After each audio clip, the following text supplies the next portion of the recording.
જો તમારો smartphone slow charge થાય છે તો તેની પાછળ ઘણા કારણ હોઈ શકે છે, જેમાં ખોટા ચાર્જરનો ઉપયોગ કરવો, બેકગ્રાઉન્ડમાં ચાલતી એપ્લિકેશનો, પોર્ટમાં જમા થયેલી ગંદકી અથવા તો જૂની બેટરીનો સમાવેશ થાય છે.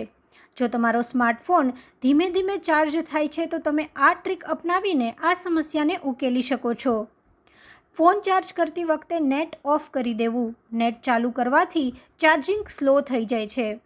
ચાર્જિંગ દરમિયાન મોબાઈલ ફોનને એરપ્લેન મોડ પર રાખવો, તેનાથી ચાર્જિંગ સ્પીડ વધી જાય છે.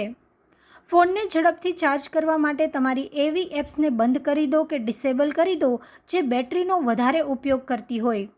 સુપરફાસ્ટ ચાર્જિંગ કરવા માટે હંમેશા સ્માર્ટફોનને તેના ઓરિજિનલ ચાર્જર અને કેબલથી ચાર્જ કરો. જો તમે ચાર્જિંગ દરમિયાન ફોનને એરપ્લેન મોડ પર ન રાખી શકો તો બ્લૂટૂથ, વાઈફાઈ અને ડેટા બંધ રાખો. સાથે જ ફોન ચાર્જ કરતી વખતે બેકગ્રાઉન્ડની એપ્સ પણ બંધ કરી દો. બસ આટલું કરી લેશો તો ફોન ઝડપથી ચાર્જ થવા લાગશે.